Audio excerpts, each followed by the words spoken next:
I'm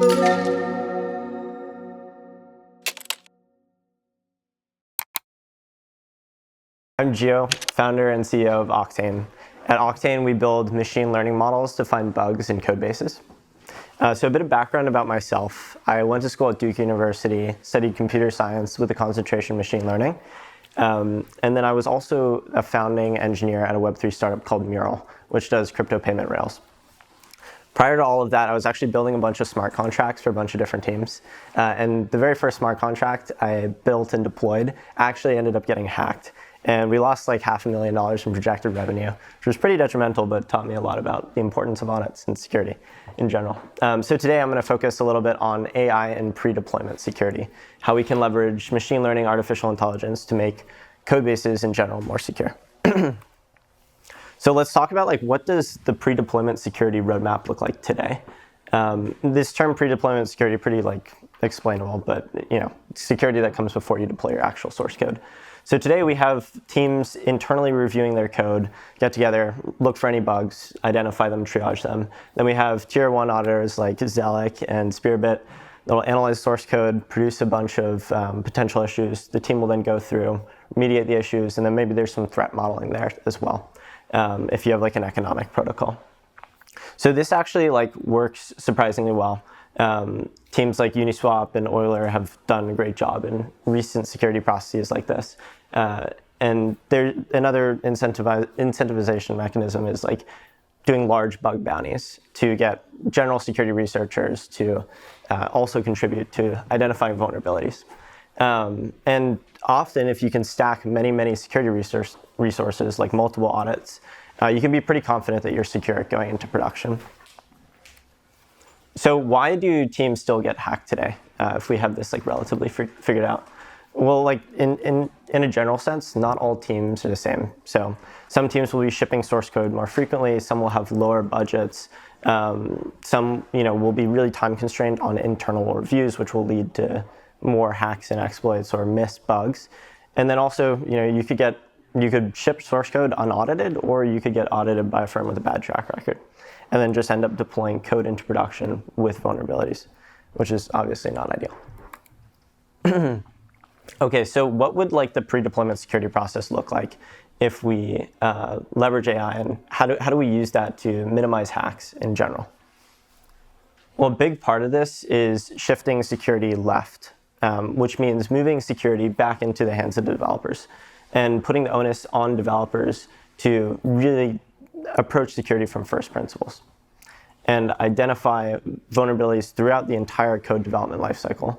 So from the day they create their code base to the day they deploy, we want developers to really leverage security. A company that did this really well in traditional network security was Sneak, which is a continuous tool that analyzes code for bugs and vulnerabilities in containers or actual source code.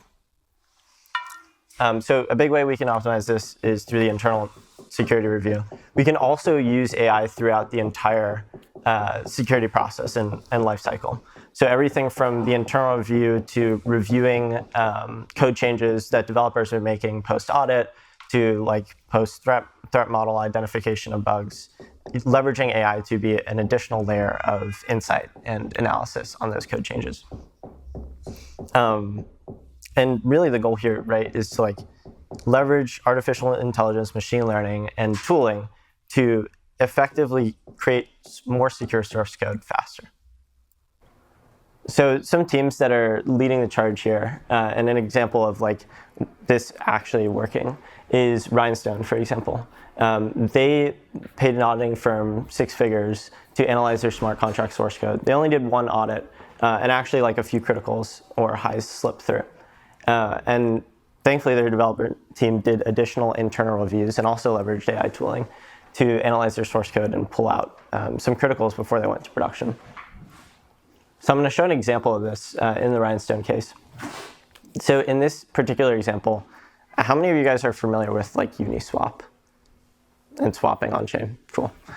So when you swap on Uniswap, you can execute a swap and you say, I want to trade 1 ETH for 4,000 USDC, right? And essentially what was happening in this code base is wallets could queue swaps, and then when the swaps were executed by another third party, there was a missing slippage parameter, which is the minimum amount of tokens that you're allowed out from that transaction. And it was actually being set to 0 under the hood. And so that means like if I go execute a swap for 1 ETH to 4,000 USDC, the allowed tokens that I'm comfortable taking out in that swap now becomes 0. So you can drain the entire swap. And then they did have this one other slippage parameter, which is square root price limit 86. But that was stale data, which was cached when the job was queued. So this was caught by an AI model, which is great, and then led to a bunch of other critical findings that they found internally through an additional internal security review. So I'm going to go a little bit into AI now, and like how does this process actually work? How do we like actually identify code issues and through AI analysis? So the great thing is that like models can see many, many data points, right?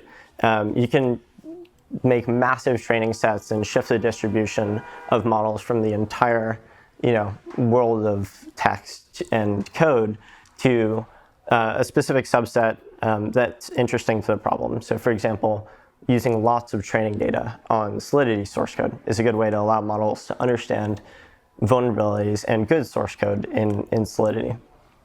And in this case, the model had seen enough examples of issues around swaps to actually spot this issue for Rhinestone, which led to a bunch of other ephemeral findings as well. Okay, so going a bit deeper now into AI models in general. What happened in this process was there was filtered input, which is a section of the code base that we want to analyze. You distill that down, and then that gets tokenized and vectorized. And essentially what happens is like all these words that you see in this blurb of this function call get represented in multi-dimensional space. So what this looks like is the word execute, for example, might be a single token, which might live somewhere in space that's similar to like perform or run code. It's a very simple way to think about it. So now the model vectorizes, or the tokenizer vectorizes this whole thing, and you create this kind of representation that allows a transformer or large language model to understand the code itself. And on top of that, you instantiate it with a task. For example, like predict whether this is vulnerable. This is a very simple example, and spit out the problematic lines. And so these large language models, having seen enough data of this, will then take this and say, hey, I'm thinking that these are vulnerable, and produce those next token outputs. So that's like a very high level example of how transformers work and how they take inputs and a task and generate a prediction. So here's why AI might actually be useful throughout the entire code development stack. Strong pattern recognition, right? So seeing examples of issues, security issues, as well as like good code development practices allows machine learning to help developers instantiate those practices throughout the entire workflow. And then on top of that, machine learning inference is like really, really fast. So we can analyze thousands of paths and trajectories instantaneously. And then the other thing, which is really nice, which we see like a lot of developers picking up on, is general tools out there, like static analyzers, for example, they don't conform well to developer styles. So some developers are going to only want to see critical bugs, some are going to want to see everything. And what machine learning allows us to do is allows us to curate that for the user. And it allows us to pull out specific types of issues that are more higher level business logic vulnerabilities about the actual code flow. So let's talk about like what does the pre-deployment security look like over the next few years? How does this like the world in general change for developers?